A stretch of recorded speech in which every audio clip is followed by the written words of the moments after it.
this is Sabina at Cross Keys Crafts. Today I'm creating a shaped Mother's Day card, but this would also work for a birthday card, and any shape will actually do. But I'm going to use these dies. They are from Sasha Reade. I got them through CraftStash. I know that this shape is not available anymore, but maybe you own them. But if you don't have these dies, you can still create the shaped card by either drawing the shape yourself, or you can print one off on the internet and just trace it onto a piece of cardstock. You don't really need to do this with a die. You can cut shapes with scissors, but you might just want to do a round card, or maybe you've got a big hard die. Any sort of shape would work for this card. What would not work is this second layer that obviously goes with this die. But if you have like a big heart die, you could put little hearts, cut out little heart windows, or even little butterflies, any other shape out of this, or even the letters, the mum, you could cut those out.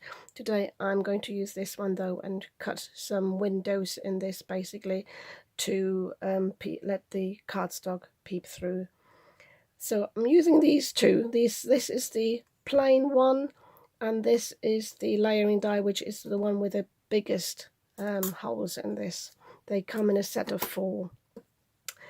I also have some cardstock here. This is from the Katie Skilton, I'm saying it right, paper pack. I showed you these in my recent paper pack haul, and I'm going to use this topper here today, but I'm going to die cut it to different shape. I don't want it to be this rectangular shape, so I've got a little flower die here. I've also put some double-sided adhesive on this paper from this pad, because I want to put this just on the base cardstock, which is a bluish purple. I think it's a periwinkle, really, just for some to make this a bit thicker, because this is just paper, and to be able to cut the letters out, mum. I'm using the same cardstock or the same paper for the background here for the windows.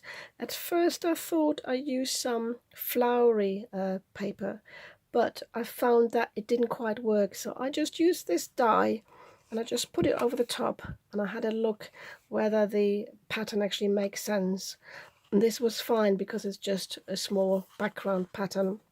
With the flowers, I found they weren't really noticeable as flowers when I put the little windows over that, so I decided against that. So this is just a piece here. I've cut this one off to cover this bit here, the butterfly here. And then the other thing I need for my card is a piece of cardstock. Mine is 6 inches by 8 inches, and basically it needs to be twice the size as your die, because we're going to cut the card out of this. I'm going to show you in a moment how that works. So again, it depends on the size of your die or your template. Any size will do, really. And I've also got a piece of plain cardstock, very thin, just for the mat, to have space for the sentiment on the inside. And yeah, I just wanted to show you my double-sided adhesive that I've got on the back of this to cut the letters out of. It's just cheap stuff on a roll. Because it is layered with plastic, you need a bit more force and sometimes a shim, but it works fine. This one costs me 69p the roll, and it's a thick roll. I've already used some of it. So yeah, that's all you need to start with. I'm going to show you now how to create the card. So to start with, we need to find the middle. I told you mine was 8 inches wide. It's actually a bit over, but it doesn't matter for the project. So I'm going to score this at 4 inches. And I'm going to fold this and burnish it, and that's all I need to do on the scoreboard. So I've got my 6 by 4 card. Oh, you can't see, it's 4 by 6 here. And now I need my die cutting machine. So I placed my card into the die cut onto the plate on the die cutting machine, and now I'm using my die and I'm aligning this die on the top fold. The fold is here, and I want this to overlap quite a bit because I want to have a fold here, and I need obviously both sides to be connected, but this will be sufficient. Obviously I'm losing a bit of shape on the top. Let me just lift this up so you can see this here, but it doesn't matter, it will still be recognizable as a butterfly. Also, just popping this round and making sure that I've actually got quite a bit overlapped. So I'm just sticking this in place so it doesn't move, and it's going through two pieces of cardstock, but mine is quite thin. Mine is 225 GSM, so it should probably go through on the first go. Sorry if the camera wobbles because it is attached. I actually will put it through back and forth just to make sure it is cut all the way through. So remove it carefully. And I keep forgetting this, my card is actually, my cutting plate is quite damaged, so I've actually got an imprint of it, so I will probably have to layer that in the back. But nope, it's not coming off yet, so this is a good thing that I've got it on this, that I have put it down. Sometimes can't concentrate what I'm saying, so I'm just putting a bit of a shim on there, a few pieces of scrap cardstock, and I'm just putting it through again. No, that's too much now, can't get it through.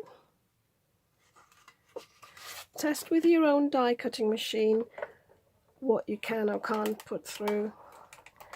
This feels like the right bit of pressure.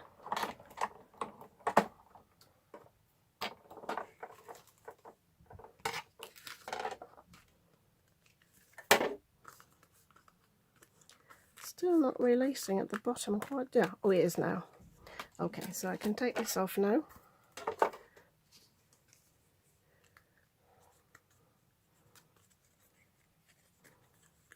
Just peel that away.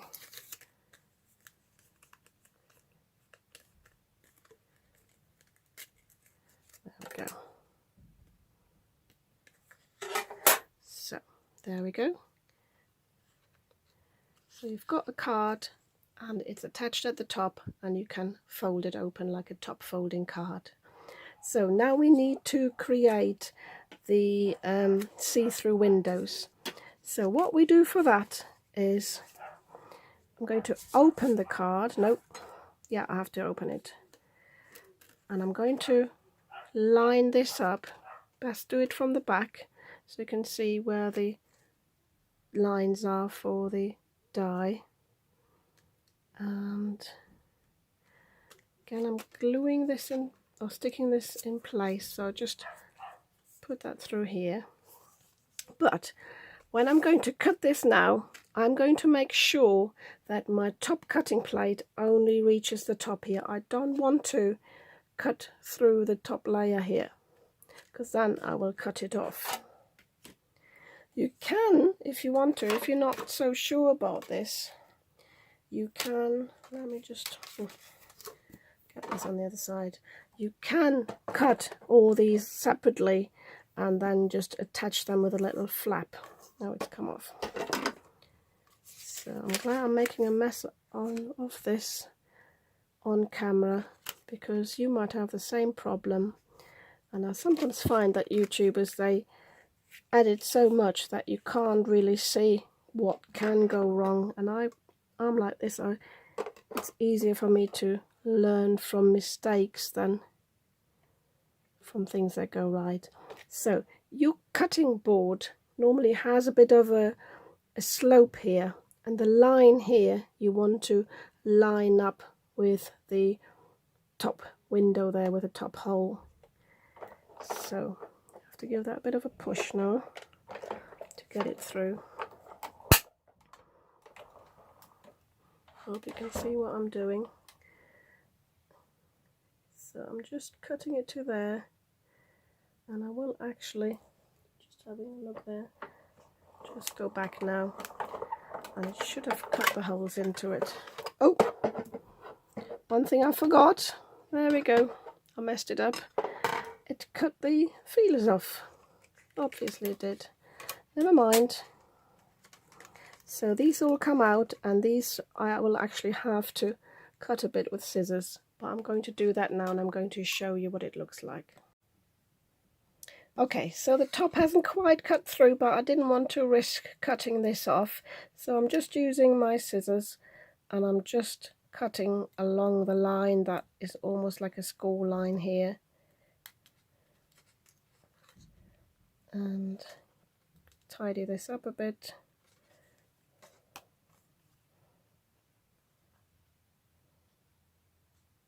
It's almost coming off anyway. And the same on the other side. Sorry if the lighting's not very good today. There we go.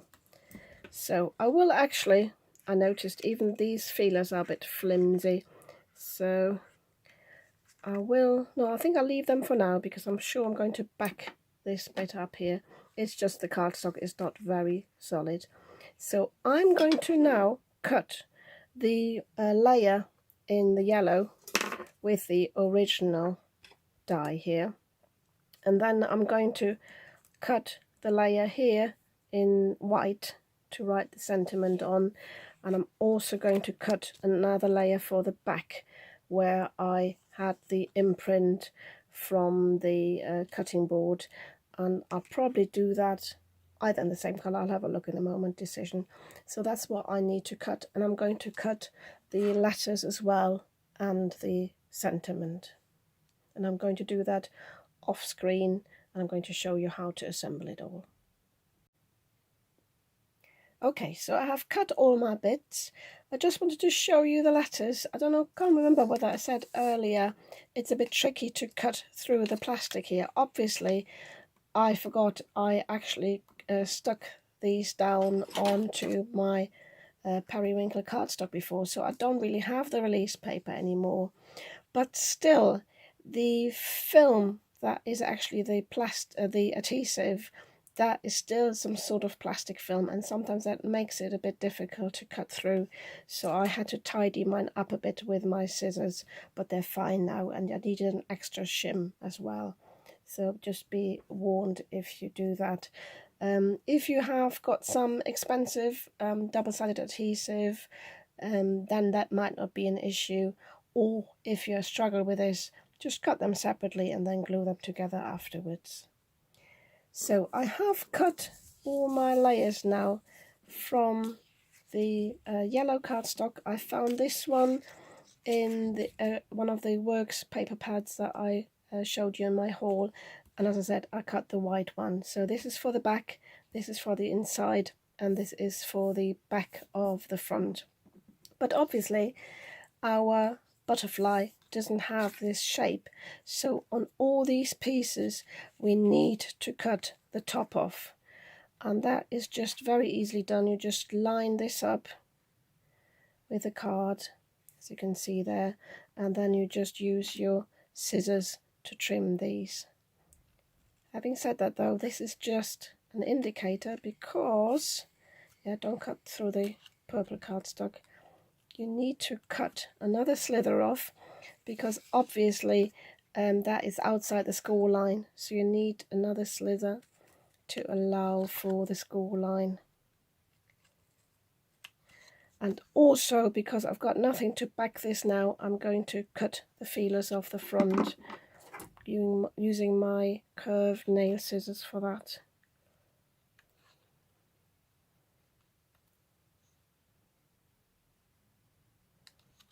Tidy this up a little bit.